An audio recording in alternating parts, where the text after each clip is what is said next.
नमस्कार, वीडीवी न्यूज के इस बुलेटिन में आपके साथ मैं हूं स्वाति। शहर से जुड़ी खबरों को देखेंगे विस्तार से, लेकिन सबसे पहले एक नजर डालते हैं हेडलाइंस पर। स्वास्थ्य विभाग भूला गंभीर बीमारियों का सर्वे कराना, गड़बड़ियों को लेकर जारी हुए ब्लॉक मेडिकल ऑफिसर्स को नोटिस। और भाजपा की तर्ज पर कांग्रेस ने भी बूथ स्तर के कार्यकर्ताओं को प्रशिक्षण देने की शुरुआत की। मानस भवन में आयोजित हुई चुनाव प्रबंधन एवं मतदाता सूची प्रशिक्षण कार्यशाला।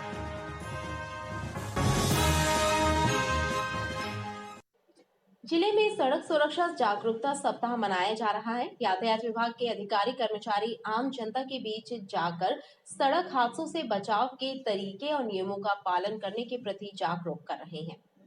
पूरे प्रदेश के साथ ही जबलपुर जिले में सड़क सुरक्षा सड़क जागरूकता सप्ताह मनाया जा रहा है। इसके तहत विभिन्न आयोजनों और संवाद के माध्यम से आम जनों को यातायात के पालन के प्रति जागरूक करने का प्रयास हो रहा है। इसी कड़ी में स्कूल कॉलेजेस के छात्रों को भी ट्रैफिक रूल्स की जानकारी प्रदान की जा रही है।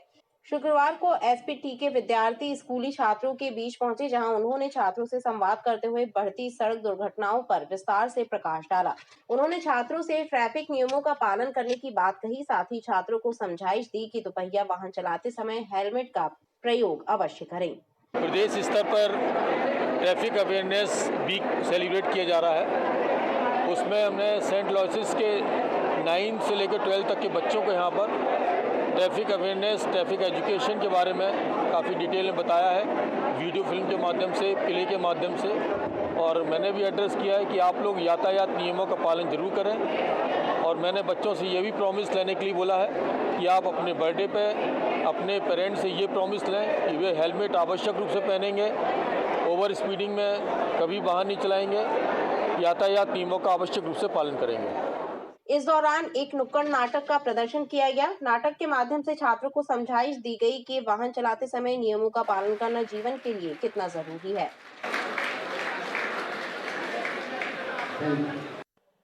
शहर के कई चौराहों पर ट्रैफिक सिग्नल की टाइमिंग गड़बड़ है। ट्रैफिक लोड के हिसाब से कहीं ज्यादा तो कहीं कम और कहीं कहीं तो ट्रैफिक सिग्नल ब्लिंकर पर है। ऐसे में ट्रैफिक सिग्नल्स पर वाहन चालकों को परेशानी का सामना करना पड़ रहा है। शहर के चौराहों पर यातायात को नियंत्रित करने और ट्रैफिक के सुधार के लिए लगाए गए सिग्नल ही अब चौराहों पर जाम और आम जनता की परेशानी का कारण बन रहे हैं। कहीं ट्रैफिक का लोड कम है, लेकिन फिर भी टाइमिंग अधिक है, तो जहां ट्रैफिक का लोड ज्यादा है वहां कम समय में सिग्नल ग्रीन और रेड हो रहा है। इससे लोग असमंजस में पड़ जाते हैं, वहीं उन्हें परेशानियों का सामना करना पड़ रहा है। इतना ही नहीं, गर्मी के मौसम में तेज धूप के दौरान वाहन चालकों को लंबे समय तक ट्रैफिक सिग्नल पर खड़ा होना पड़ रहा है, जिससे लोगों को परेशानी हो रही है। ब्लूम चौक, नागरथ, तैयब अली चौक सहित शहर के कई चौराहों पर ट्रैफिक सिग्नलों में टाइमिंग की गड़बड़ी से राहगीर परेशान हैं। थोड़ा सा कम हो जाए, टाइमिंग की समस्या होती है, बस और कुछ नहीं है। चले बस खुल गया है, बाद में बात करेंगे। कितने सेकंड जाता है? एक सेकंड में बहुत मायने रखता है अपन लोगों के लिए। बस ये सिग्नल अपन खड़े हैं, पेट्रोल फूक रहा है और क्या है, परेशानी है। सिग्नल सर यहाँ पे जो है ये नागरा चौक सिटी हॉस्पिटल के पास वाला जो सिग्नल है ये 1 से 1.5 मिनट तक का है। और गर्मी में बच्चे यहाँ पर झुलसते हैं, परेशान होते हैं, बीमार पड़ते हैं। और सिग्नल जो है यहाँ पर ट्रैफिक बहुत ज़्यादा लग जाता है। जहाँ की शास्त्री ब्रिज और अपना ये तैयब वाली पेट्रोल पंप वहाँ पे 30 सेकंड का होता है। और हमारी मांग तो यही है कि यहाँ पे भी 30 सेकंड तक का होना चाहिए। इसके पीछे सबसे बड़ा कारण इन चौराहों पर सिग्नल लगाने और इनका संचालन करने से पहले किसी तरह का विश्लेषण या अध्ययन का नहीं किया जाना है। ट्रैफिक सिग्नल लोड के हिसाब से संचालित नहीं हो रहे हैं, इस वजह से लोग परेशान हैं। यहाँ पर अपना नागरा चौक चौगड्डा है। यहाँ पर अपना ये जो भी यात्री आते हैं वाहन लेकर 1.5 मिनट तक यहाँ पर खड़े रहते हैं। यहाँ 30 मिनट तक का सिग्नल होना चाहिए। नागरा चौक हो गया, अपना तैयब अली हो गया, शास्त्री ब्रिज हो गया, यहाँ पर 1.5 मिनट तक का सिग्नल लगा रहता है। और अपन लोग जो मांग करते हैं कि भाई यहाँ 1.5 मिनट तक का सिग्नल, 30 सेकंड तक का सिग्नल होना चाहिए गर्मी के हिसाब से, क्योंकि लड़के बच्चे सब धूप पे तड़पते मचलते रहते हैं। सर इतनी धूप होने के कारण सिग्नल की जो टाइमिंग है उसको थोड़ी सी कम करके, जिससे मतलब जो लोगों की समस्या होती है, जिसके कारण चक्कर आके लोग वहाँ गिर जाते हैं, ये इससे मतलब मुक्ति वो छुटकारा मिले और थोड़ी कम टाइम होंगे, जल्दी सिग्नल होगा तो जाम भी नहीं रहेगा और यातायात में सुविधा भी रहेगी। कितने कितने मिनट टाइमिंग में आप खड़े होते हैं? 1.5 मिनट कम से कम रहता है। हालांकि यातायात विभाग के अधिकारियों का कहना है कि जिन चौराहों पर यातायात सिग्नल की टाइमिंग गड़बड़ है या फिर लेफ्ट टर्न की समस्या है, उन चौराहों का सर्वे कर सुधार कार्य किया जाएगा ताकि लोगों को परेशानी का सामना न करना पड़े। इसको हम देख रहे हैं और जिन ट्रैफिक सिग्नल पे टाइमिंग का इशू आ रहा है उसको हम रिव्यू करके उसको कम करेंगे और जहाँ पे लेफ्ट टर्न का प्रॉब्लम आ रहा है उसमें भी हम नगर निगम कमिश्नर सर से बात करके वहाँ भी उसको हम स्टार्ट करवाएंगे और जिन जिन जगहों पे यातायात को लेकर के प्रॉब्लम आएगी उसको निश्चित ही हम कम करने का प्रयास करेंगे। हमारा उद्देश्य है कि जबलपुर वासियों को हम बेहतर यातायात सुविधा दे सकें और इसी के चलते हम लोगों ने ट्रैफिक सिग्नल जो काफ़ी समय से बंद थे उनको स्टार्ट किया है, क्योंकि जबलपुर शहर में एक्सीडेंट की संख्या ज़्यादा है और इसमें लोगों के जान माल का काफ़ी नुकसान हो रहा है। तो हम ये चाह रहे हैं कि अगर जल्दबाजी में एक्सीडेंट हो रहे, लोगों का जान माल का नुकसान हो रहा है, तो उसके बजाय अगर कहीं पे थोड़ा सा समय हमारा लग रहा है और एक्सीडेंट और दुर्घटनाओं को हम रोक सकते हैं तो ये ज़्यादा सभी के लिए लाभदायक होगा, बेहतर होगा और यही हमारा प्रयास है। और जहाँ कहीं भी पब्लिक को और भी किसी पॉइंट को लेकर के दिक्कत आ रही है, दिक्कतों का सामना करना पड़ रहा है, तो उसको हम निश्चित ही संज्ञान में लेकर के और त्वरित गति से काम करेंगे ताकि लोगों को हम सुगम और सरल यातायात व्यवस्था दे सकें। सर, देखा जाता है कि टाइमिंग 1 मिनट से ऊपर है जिससे जाम भी लगता है। उसको भी हम रिव्यू करके उसको जल्दी ही हो सकता है आज ही उसको हम सॉर्ट आउट कर देंगे। इस समस्या के जल्द से जल्द निराकरण करने का दावा भले ही यातायात विभाग के अफसर कर रहे हैं, लेकिन यह कार्य कब तक पूरा हो पाएगा यह तो आने वाले वक्त पर ही पता चल सकेगा। कांग्रेस अब पूरे प्रदेश में अपने कार्यकर्ताओं को प्रशिक्षण दे रही है ताकि चुनाव में होने वाली गड़बड़ियों से निपटा जा सके। इसी कड़ी में जबलपुर में चुनाव प्रबंधन एवं मतदाता सूची पुनरीक्षण कार्यशाला का आयोजन मानस भवन में किया गया, जिसमें करीब 1500 कार्यकर्ता शामिल हुए। विधानसभा चुनाव करीब आते ही कांग्रेस को अपने कार्यकर्ताओं की याद आने लगी है। कार्यकर्ताओं को एकजुट करने और उन्हें प्रशिक्षित करने के लिए प्रदेश की सभी 230 विधानसभा क्षेत्रों में प्रशिक्षण कार्यक्रम आयोजित किए जा रहे हैं, जिसमें राष्ट्रीय स्तर के प्रशिक्षक कार्यकर्ताओं को मार्गदर्शन प्रदान कर रहे हैं। जबलपुर मानस भवन में संकल्प मिशन 2023 के अंतर्गत चुनाव प्रबंधन एवं मतदाता पुनरीक्षण कार्यशाला का आयोजन किया गया, जिसमें कांग्रेस सेवा दल के पूर्व राष्ट्रीय संगठन महेंद्र जोशी ने कार्यकर्ताओं को ट्रेनिंग दी। मध्य प्रदेश के कांग्रेस के अध्यक्ष आदरणीय कमलनाथ जी ने जो पूरे मध्य प्रदेश में संगठनात्मक विकेंद्रीकरण किया है, उसमें जिला ब्लॉक के बाद में मंडल, सेक्टर और बूथ उसको अपनी प्रमुख इकाई मानकर उस पर सारा केंद्रीकरण किया है हमने, संगठनात्मक दृष्टि से और चुनाव की दृष्टि से। हम सारे प्रदेश में 230 विधानसभा में हम लोग ट्रेनिंग प्रोग्राम्स आयोजित कर रहे हैं, जिसमें मंडल, सेक्टर, हमारे जो BLAs हैं उनको, जो बूथ कमेटी के हमारे प्रमुख हैं उनको, इन सभी लोगों को दरअसल उन बातों से परिचित कराना है। महेंद्र जोशी ने बताया कि फर्जी मतदान से लेकर मतदाता सूचियों में गड़बड़ी जैसे कई काम होते हैं जिससे निपटना जरूरी है। कार्यकर्ता प्रशिक्षित होगा तभी इन स्थितियों से निपट पाएगा। उसका कारण यह है कि हमारे जो हाल ही के अनुभव हुए हैं उसमें मतदाता सूचियों में बड़े स्तर पर गड़बड़ियां मिली हैं। मतदाता सूचियों में डुप्लीकेशन बहुत है, गलत नामों का लगातार समावेश है और इन सब चीज़ों को जब चुनाव के दौरान भी ऐसा देखने में आया है कि फर्जी वोटिंग कराना, ये सब चीज़ें कराने के हथकंडों को भारतीय जनता पार्टी अपने बहुत गलत तरीके से उसका उपयोग करती है। उसको कैसे रोका जाए, उस दिशा में हमारे सारे जो ये चूंकि बुनियाद है कार्यकर्ता, और उन्हीं के स्तर पर ये सारी बातचीत होगी और इस बार बड़ा योजनाबद्ध तरीके से हम लोग इस चुनावी लड़ाई को लड़ेंगे। इसलिए ये ट्रेनिंग प्रोग्राम्स आयोजित किए हैं और मेरा ये विश्वास है कि अभी तक जिन हमारी छोटी छोटी कमजोरियों का लाभ भारतीय जनता पार्टी गलत तरीके से ले रही थी, हम किसी भी स्तर पर उनको उन गलत प्रैक्टिसेस को आगे बढ़ाने का मौका नहीं देंगे। बहरहाल पहली बार कांग्रेस चुनावी रणनीति पर योजनाबद्ध तरीके से कार्यकर्ताओं का प्रशिक्षण आयोजित करा रही है। भाजपा की तर्ज पर बूथ स्तर के कार्यकर्ताओं को ट्रेंड करने की कोशिश की जा रही है ताकि प्रदेश में सरकार बनाने का संकल्प पूरा हो सके। बीते कुछ दिनों से मौसम के मिजाज बिगड़े हुए हैं। शाम के वक्त तेज आंधी के साथ बारिश हो रही है। ऐसे में बिजली व्यवधान उत्पन्न हो रहा है। दरअसल शहर के कई स्थानों पर मनमाने तरीके से विज्ञापन स्ट्रक्चर और यूनिपोल लगा दिए गए हैं। इन्हें नियमों की अनदेखी कर बिजली की तारों के पास लगाया गया है। तेज हवा और आंधी चलने पर इनसे उखड़े पोस्टर, बैनर विद्युत तारों से टकराकर विद्युत व्यवधान उत्पन्न करने में सहायक साबित हो रहे हैं।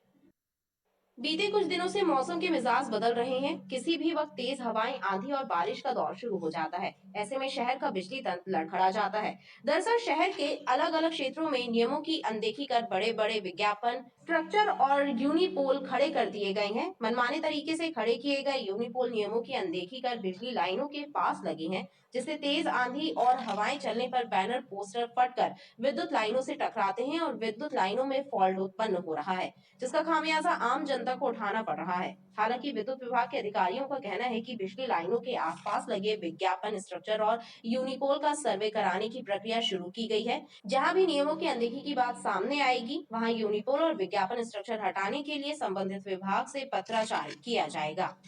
यूनिपोल बेसिकली तो उसकी परमिशन नगर निगम देता है, पर डेफिनेटली हमने अपनी टीम को भी बोला हुआ है कि वो इंश्योर करेंगे कि वो सेफ गैप पे हो हमारी लाइंस के। तो जैसे कल बहुत हेवी स्टॉर्म था, बहुत वेलोसिटी बहुत ज़्यादा थी, तो ऐसे मौके पे कई बार ऐसे चांसेस बनते, तो मैंने अपनी टीम को बोला कि सर्वे करके रखे और जो हमारा प्रिस्क्राइब्ड डिस्टेंस है उससे अगर कम है क्लियरेंस उनका, तो फिर हम लोग कंसर्न डिवीजन ऑफिसेस से जो जिन्होंने यूनिपोल की परमिशन दी है, नगर निगम का जो भी अथॉरिटी है, उनको लेटर लिख के उनसे रिक्वेस्ट करेंगे कि इसको एक बार रिव्यू करें। बहरहाल जो भी हो, नियमों और कानूनों की धज्जियां उड़ाने वाले यूनिपोल जेंट्री गेट शान से खड़े हैं और आम जनता को परेशानी का सामना करना पड़ रहा है। गायत्री मंदिर के पीछे भोला नगर में शासकीय भूमि पर काबिज 1 सैकड़ा से ज्यादा लोगों को और परिवारों को भूमि खाली करने का नोटिस जारी किया गया है। इन परिवारों को पनागर के आगे चाटी गांव में विस्थापित किया जा रहा है।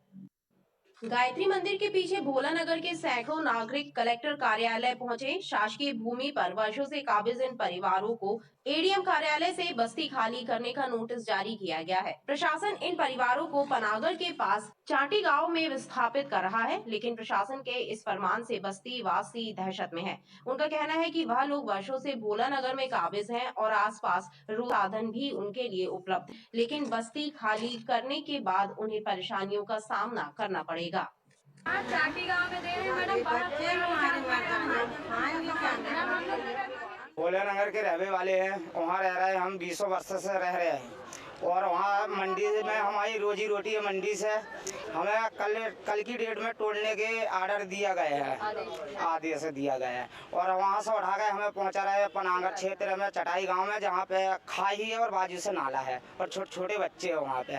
तो हम ये चाह रहे हैं कि हमें इतनी पे जगह दे दें नाप के सरकार, वही हम टपरिया बनी है वही और रहे है और इतनी से रोजी रोटी हमारी है, मंडी से पल रहा है हमारे बाल बच्चे। हम लोग ये चाहते हैं, 30 साल से जो है हम लोग यहीं पर रह रहे हैं, 30 साल से यहीं पर है। हम लोग ये चाह रहे हैं, हम लोग ये चाह रहे हैं कि जहां हम हैं वहीं हमको जो है नाप के दिया जाए जगह, और वहां से जो है हम नहीं हटेंगे कहीं। ये कहाँ पे है मनोहर? ये छोटी ही छोटी विक्टोरिया के पीछे है। हम लोग की कोई नोटिस नहीं आई है और हम लोग की टपरिया उजाड़ने की बात हो रही है ना। सरकार ने कहा था और शिवराज सिंह चौहान भाई ने कहा था कि जो गरीब जनता है तो वहीं रहेगी, और चटाई गांव में दे रहे तो सर वहाँ हम लोग की कोई रोजी रोटी नहीं है। क्या हम लोग का सरकार वहाँ पूरा करेगी? पहले पूरा करे और सरकार हम लोग को लिखित में दे कि हम पूरा करेंगे, यहीं रोजी रोटी देंगे, उसके बाद जाएंगे।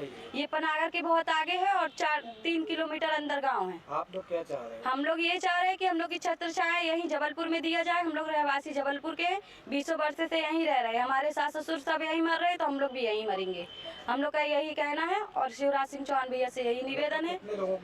हम लोग की लगभग की 150 टपरिया है, 150 टपरिया में समझ लो जोड़ लिया जाए तो एक घर में तो 4 व्यक्ति है। ये है ना। एक घर में 4 व्यक्ति है तो 500-150 टपरिया में उससे दुगना व्यक्ति लिख लेंगे, है ना। बस्ती के रहवासियों ने कलेक्टर के नाम तहसीलदार रश्मि चतुर्वेदी को ज्ञापन सौंपा और परिवारों को राहत देने की मांग जिला प्रशासन से की। Non communicable disease, blood pressure, sugar, cancer जैसी बीमारियों का सर्वे कराना स्वास्थ्य विभाग भूल गया। अब ब्लॉक मेडिकल ऑफिसर्स को नोटिस जारी किए जा रहे हैं। बड़े स्तर पर हुई इस गड़बड़ी से स्वास्थ्य विभाग में हड़कंप मचा हुआ है। स्वास्थ्य विभाग के non communicable disease, blood pressure, diabetes और कैंसर का सर्वे कराने के लिए 13 से 14 लाख रुपए के फॉर्म प्रिंट कराए और उसका पेमेंट भी करा दिया, लेकिन सर्वे कराना भूल गया। जांच में पता चला कि ये फॉर्म ब्लॉक मेडिकल ऑफिसर्स के कार्यालयों में डंप पड़े हैं। आशा कार्यकर्ताओं को फॉर्म वितरित नहीं किए गए हैं। गफलतबाजी उजागर होते ही अब ब्लॉक मेडिकल ऑफिसर्स को नोटिस जारी किए जा रहे हैं। जी, बीच में एक बार आशा कार्यकर्ताओं की जब हम लोग मॉनिटरिंग करते हैं तो उसमें देखना होता है कि नॉन कम्युनिकेबल डिजीज़ जो है, हाइपरटेंशन, डायबिटीज़, कैंसर, उसके मरीजों का चिन्हीकरण किया जाता है और उसके लिए एक फॉर्म होता है। आशा कार्यकर्ता चूँकि वो काम नहीं कर रहे थे, उनसे पूछा गया तो उन्होंने बताया कि फॉर्म्स उपलब्ध नहीं है। फिर मैंने पता कराया तो बताया गया कि वो फॉर्म्स प्रिंट हुए थे, प्रिंट होकर स्टोर में भी आए थे, स्टोर से वितरित भी हुए ब्लॉक में, लेकिन ये पाया गया कि ब्लॉक में वो फॉर्म रखे रह गए और आशा कार्यकर्ताओं तक नहीं पहुंच पाए, इसलिए वो कार्य नहीं कर पाए। अब वो फॉर्म्स आशा कार्यकर्ताओं को उपलब्ध करा दिए गए हैं। ये हमारे RCH ऑफिस और DPM स्तर की जिम्मेदारी होती है ये सब देखना। तो उस समय ये शिकायत आई थी क्योंकि फॉर्म मिले नहीं थे, फिर फॉर्म्स आशा कार्यकर्ताओं को वितरित कर दिए हैं और उन्होंने अपना काम शुरू कर दिया है। करीब 13-14 लाख के आसपास की पेमेंट थी उसमें, क्योंकि उतनी संख्या में ही फॉर्म छपवाए जाते हैं। सर, ये जो पेमेंट हो गया था, फॉर्म नहीं भी बटे थे, तो इसमें गड़बड़ी करा, ये ब्लॉक स्तर पे इसमें थोड़ा सा सक्रिय नहीं हुए लोग। ब्लॉक स्तर पे फॉर्म पहुंच गए थे, वहीं से एक्चुअल में आशा कार्यकर्ताओं को बांटे जाते हैं। तो सर इसमें किसी तरह की जांच की गई थी। जांच के बाद ही पता लगा कि ये ब्लॉक स्तर पे फॉर्म रखे हैं, फिर उन्हें बंटवा दिया गया है। तो दोषी जो है उन पर क्या कार्रवाई? नोटिस उनको इशू किए थे उस समय, क्योंकि ये पता नहीं लग रहा कि फॉर्म क्यों नहीं मिले। फिर हम लोगों ने block medical officer, block program manager को ये नोटिस दे दिया। अधिकारियों के मुताबिक आशा कार्यकर्ताओं के जरिए यह सर्वे प्रारंभ करा दिया गया है। भंवरताल गार्डन के स्केटिंग रिंग में प्रशिक्षण प्राप्त करने वाले खिलाड़ियों को 2 ट्रेनरों के आपसी विवाद का खामियाजा भुगतना पड़ रहा है। इस विवाद के बाद खिलाड़ियों की एंट्री बंद कर दी गई, जिसके कारण दूर दूर से स्केटिंग का प्रशिक्षण प्राप्त करने के लिए आने वाले खिलाड़ियों और उनके अभिभावकों को परेशानी का सामना करना पड़ रहा है।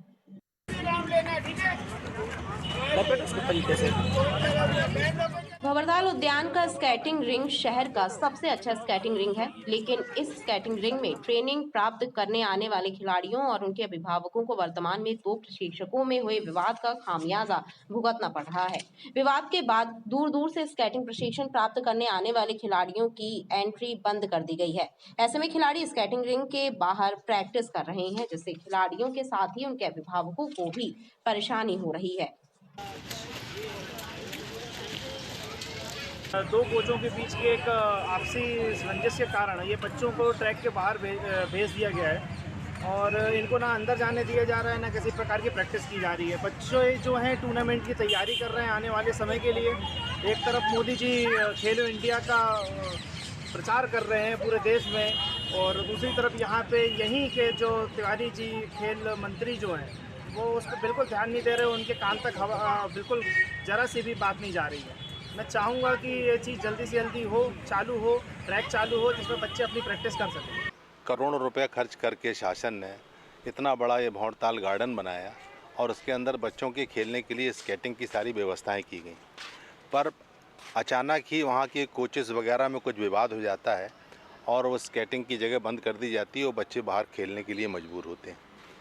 तो इस प्रकार के जो बच्चों के लिए करोड़ों अरबों रुपया खर्च करके शासन के द्वारा ये प्रोत्साहित किया जा रहा है कि बच्चे खूब खेलें, कूदें, बढ़ें, प्रदेश का और देश का नाम रोशन करें। ये स्केटिंग वगैरह ये छोटी सी जगह है जहाँ बच्चे वहाँ खरीद के आते हैं वहाँ खेलने के लिए उत्साह के साथ, और उनको वहाँ अंदर घूमने नहीं मिलता, स्केटिंग करने नहीं मिलती, लॉक करके रखा हुआ है। ये निश्चित तौर से बड़ी दुख की बात है और नगर निगम के लिए तो बड़ी शर्म की बात है। महापौर जी इस पर विशेष तौर से ध्यान दें। इस पूरे मामले को लेकर नगर निगम अध्यक्ष रिंकू विज का कहना है कि जल्द ही गार्डन के स्केटिंग रिंग को शुरू करने का प्रयास किया जाएगा ताकि खिलाड़ियों को प्रशिक्षण का लाभ प्राप्त हो। ऐसी जानकारी मिली है जो वहाँ पे स्केटिंग सिखाते रहे, उनके अलावा वहाँ 2 लोग और सिखाते रहे, ऐसे 3 लोग वहाँ पे स्केटिंग सिखाते रहे जिनमें आपस में विवाद हुआ है, आपस में उनका झगड़ा हुआ है। इस कारण से उद्यान अधिकारी ने उसको तीनों को मना कर दिया कि भी वहाँ पे न सिखाएं। पर इस कारण से वो बच्चे जो रोज़ स्केटिंग करने आते रहे उनको एक मंच नहीं मिल पा रहा कि निर्देशित देके कल उसको चालू करवा देंगे। गौरतलब है कि गर्मी के मौसम में स्केटिंग सीखने वाले बच्चों की संख्या बढ़ जाती है। ऐसे में स्केटिंग रिंग में एंट्री बंद होने से खिलाड़ियों का नुकसान हो रहा है। खिलाड़ियों और अभिभावकों ने जल्द से जल्द स्केटिंग रिंग शुरू करने की मांग की है।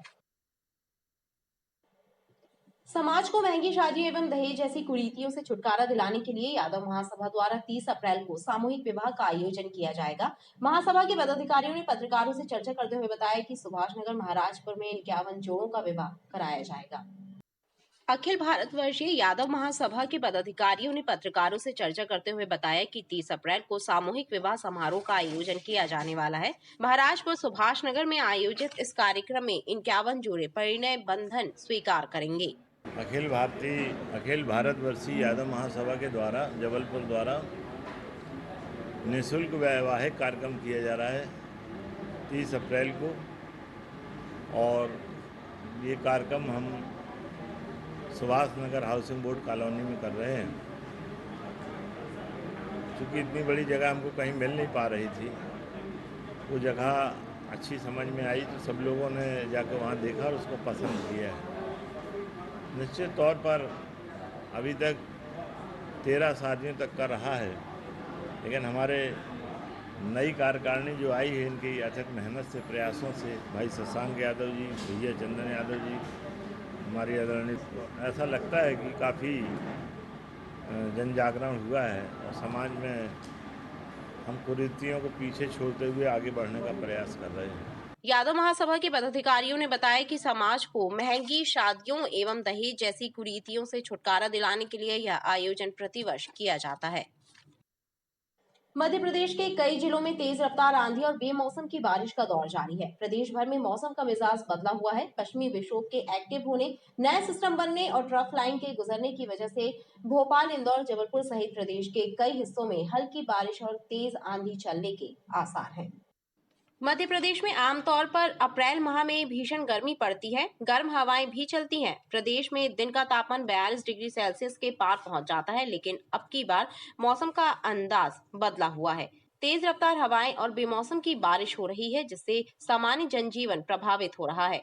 आंधी और बारिश का मौसम एक्टिव होने से तापमान की बढ़त पर भी ब्रेक लगा हुआ है। हालांकि पल पल बदलते मौसम से लोगों की दिनचर्या प्रभावित हो रही है। मौसम एक अजीब सा रुख अपनाए हुए है। सुबह और शाम के समय ठंड का माहौल रहता है, दिन में भीषण गर्मी रहती है और बारिश का भी देखने को मिल रहा है। मौसम के इस प्रकार के मिजाज से निश्चित रूप से ये संकेत मिल रहे हैं कि आने वाले समय में हम सभी पर बहुत बुरा प्रभाव पड़ने वाला है और अनेक बीमारियों के शिकार हो सकते हैं। मौसम का इतना ख़राब मिजाज है कि कभी बारिश होने लगती है, कभी भी कुछ भी होने लगा है, इसलिए कोई भी धूप में ना निकलें और बच्चों का ध्यान रखें। सर्दी जुकाम सबको हो रहा है, बुखार हो रहा है। अभी गर्मी मतलब तेज़ पड़ रही है। हाँ, अभी गर्मी बहुत तेज़ पड़ रही है, इसलिए घर में ही रहें, ज़्यादा बाहर ना निकलें। मौसम वैज्ञानिकों की माने तो प्रदेश में अभी नया सिस्टम बना है, ट्रफ लाइन गुजर रही है और पश्चिमी विक्षोभ भी एक्टिव है। इस कारण मौसम बदला हुआ है। मौसम विभाग ने भोपाल, इंदौर, ग्वालियर, जबलपुर सहित कई संभागों में तेज हवाएं चलने और बारिश होने की संभावना जाहिर की है। खबरें लगातार जारी हैं, आप देखते रहिए BTV।